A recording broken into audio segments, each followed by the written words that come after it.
નમસ્કાર, આપ જોઈ રહ્યા છો સ્પાર્ક ટુડે ન્યૂઝ। છોટાઉદેપુરથી સમાચાર મળી રહ્યા છે। નાખલ ગામના ગ્રામજનો દ્વારા 5મી અનુસૂચિ વિસ્તારમાં રૂઢિગત પારંપરિક ગ્રામસભાને માન આપવા અને સર્વે બંધ કરવાની માંગ સાથે જિલ્લા કલેક્ટરને આવેદનપત્ર પાઠવ્યું છે। ઢોલ પીહા લઈ મોટી સંખ્યામાં આદિવાસી ગ્રામજનો જિલ્લા કલેક્ટરને આવેદનપત્ર આપવા પહોંચ્યા। કવાંટ તાલુકાના નખલ ગામના આદિવાસી ગ્રામજનો દ્વારા જિલ્લા કલેક્ટરને આવેદનપત્ર પાઠવી રજૂઆત કરવામાં આવી છે। નક્કી કરી રહ્યો અમારા બાપ દાદાની જમીન માંગે અમે નહીં આપીએ અને નહીં આપીએ અમે બાપ દાદાની જમીન છે બેન એમને બોલવા દો। બાપ દાદાની જમીન અમે નાનપણથી ની અમારા બાપ દાદા ત્યાં જન્મેલા અમને હવે બહાર કાઢીએ અમે કઈ જઈએ અમે નહીં જઈએ અને નહીં જઈએ। જો અમારા બાપ દાદાને અહીંયા ગયડા થયા જો અમે લાકડા વેચી ખાઈએ અમે પાયણા વેચી ખાઈએ તો છે તે અમને કાઢે એટલે અમે કઈ જવાના। અમને મોકલે તો અમે જવાના નથી। અમારા બાપ દાદાની જમીન અમે નહીં આપીએ અને નહીં આપીએ। લેશે તો તમે શું કરશો? ના, નહીં આપીએ અમે। જો અમે અમારા બાપ દાદા બધા અહીંયા જ હતા ને અમે કઈ જવાના તઈ અમને કોણ રોકશે તઈ અને અમને આપશે એ કોણ? શું નામ તમારું? મારું શેવલીબેન રાઠવા। ઓકે, ચાલો મુદ્દો છે। જોહાર, જય આદિવાસી। હું ડૉક્ટર ગબ્બર રાઠવા। અમારે જે વિસ્તારનો પ્રશ્ન છે આખો જે કે જીએમડીસી દ્વારા અનેક ગામોની અંદર જે 28 ગામડા છે ગામડાની અંદર સંપાદન કાર્ય થઈ રહ્યું છે। તો આ સંપાદન કાર્ય થઈ રહ્યું છે તાત્કાલિક ધોરણે રોકવામાં આવે અને અમારે કોઈપણ હિસાબે આદિવાસી સમુદાય છે જમીન આપશે નહીં। અને જે બીજું કે પરંપરાથી જે રૂઢિગત પ્રથા જે ચાલુ છે અને જે બંધારણીય રીતે પણ અમને 244 ક અને અનુચ્છેદ 13 કની અંદર પણ અમને રૂઢિગત ગ્રામસભા જે મળેલી છે અને રૂઢિગત ગ્રામસભા એ સર્વોપરી છે અને સુપ્રીમ કોર્ટે પણ ચુકાદો આપ્યો છે એમાં પણ સર્વોપરી ગણ્યું છે।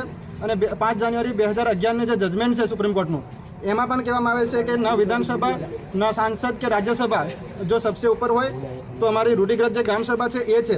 તો એનું પાલન થાય અને કોઈ પણ ગામમાં આવતા પહેલાં કોઈ પણ વ્યક્તિ પણ આવે તો અમારી જે ગ્રામસભા છે જે અમારા પંચ બેસે છે એ પંચનું પાલન થાય એ માટે અત્યારે આવેદનપત્ર આપવામાં આવ્યા છે। અને આદિકાળથી જે આદિવાસી સમુદાય ત્યાં વસેલો છે તો એ એમની પોતાની જમીન છે અને જળ જંગલ જમીનના અધિકારો પણ આપેલા છે, બંધારણીય રીતે હક મળેલા છે। તો એ હક એમને છીનવામાં ના આવે અને એ આદિવાસી સમુદાય એ જમીન કોઈ પણ હિસાબે આપશે નહીં।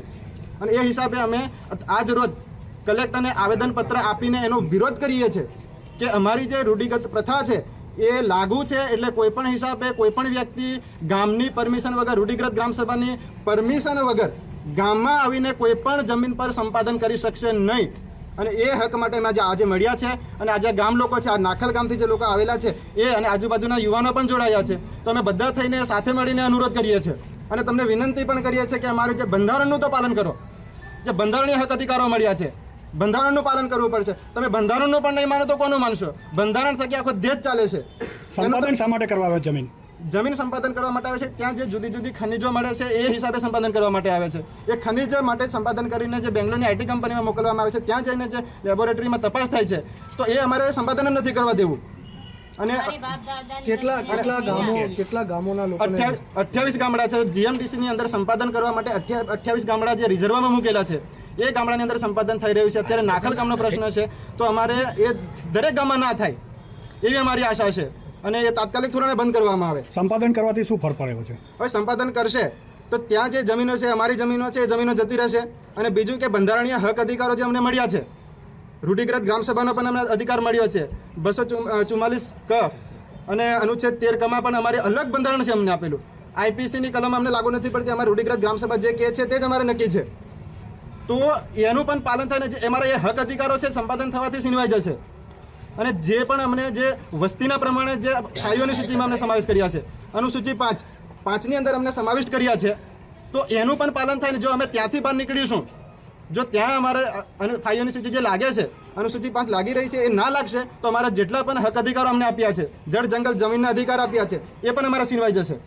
અને આજે સંપાદન એટલા માટે અમારે નથી કરવા દેવું। સર્વેની કોઈ ટીમ આવી હતી? સર્વેની કોઈ ટીમ આવી? હા, સર્વેની ટીમો આવી રહી છે અને ચાલુ પણ છે અને ગામ લોકો એ ભેગા મળીને ના પાડવા છતાં પણ એ લોકો રૂઢિગત પ્રથા બંધારણીય રીતે લાગુ છે તો પણ એ લોકો આવીને પોલીસ પ્રશાસન દ્વારા પણ આવીને એ લોકો ગામ લોકોને સંપાદન કરે છે। શું નામ તમારું? મારું ડૉક્ટર ગબ્બર રાઠવા।